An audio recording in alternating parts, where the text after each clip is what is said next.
आपने कभी कव्वालों के पीछे तालियां बजाने वालों को देखा है? कुछ लोगों को तालियां बजाने का इतना शौक होता है कि कव्वाली ना भी हो रही हो तो भी वो खामखा तालियां बजाना शुरू कर देते हैं, बगैर सोचे समझे कि ताली बजाने की कोई वजह भी मौजूद है या नहीं, कहीं कोई कव्वाली हो भी रही है या नहीं।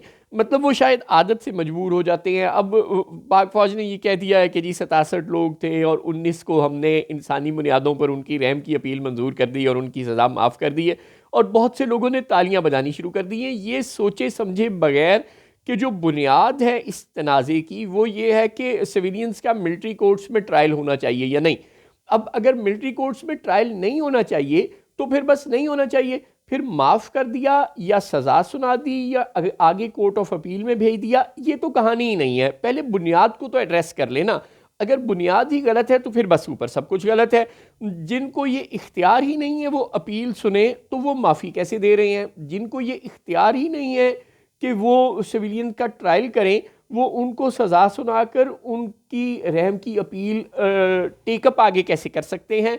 पहला मसला तो ये हल करें कि उनको ट्रायल करने का इख्तियार है या नहीं। सुप्रीम कोर्ट में एक मामला सब जुडिस है, वैसे तो हमें पता ही है सुप्रीम कोर्ट बेचारे का भी क्या हाल है, कॉन्स्टिट्यूशनल बेंच में मामला जाना है और वहाँ से क्या होना है हम सबको पता ही है।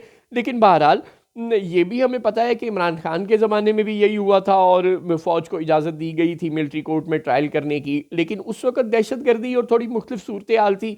आज खालिस्तान सियासी कैदी हैं और वो कैद में हैं और अभी ये फैसला भी नहीं हुआ कि इन्होंने वाकई फ़ौजी तनसीबात पर हमला किया था या नहीं, क्योंकि इमरान खान कह रहे हैं कि 9 मई और 26 नवंबर के हवाले से आप कमीशन बनाएं, और वो कमीशन तो अभी बना नहीं। अभी किसी इंडिपेंडेंट सिविलियन जुडिशल फोरम ने ये कहा ही नहीं कि ये लोग वाकई अस्करी तनसीबात पर हमलावर थे या ये कोई साजिश नहीं थी वगैरह वगैरह, अभी कुछ भी तय नहीं हुआ।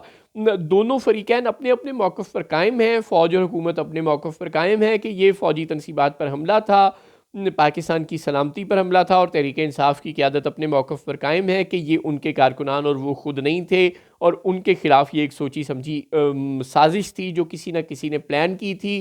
भले वो किसी सियासी जमात ने की थी या किसी एजेंसी ने की थी, लेकिन बहरहाल बकौल तहरीक इंसाफ की क़यादत की ये एक साजिश थी।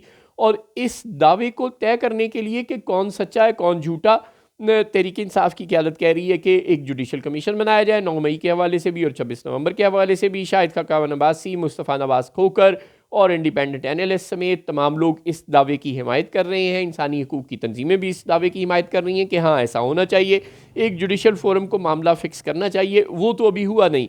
जब वो हुआ ही नहीं तो फिर ऊपर से आप इन लोगों का मिलिट्री कोर्ट्स में ट्रायल कर रहे हैं और फिर इनको सज़ाएं दे रहे हैं।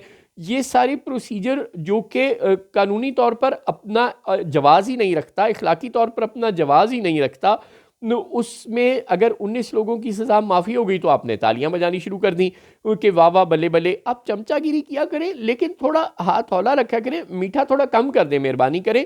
पहले चीज़ों की बुनियाद को तो देख लिया करें कि क्या इंसानी तौर पर, इखलाकी तौर पर और कानूनी तौर पर जो कुछ हो रहा है या जो कुछ आप कह रहे हैं उसका कोई जवाज़ है, वो दुरुस्त भी है, वो अपनी बुनियाद भी रखता है या नहीं।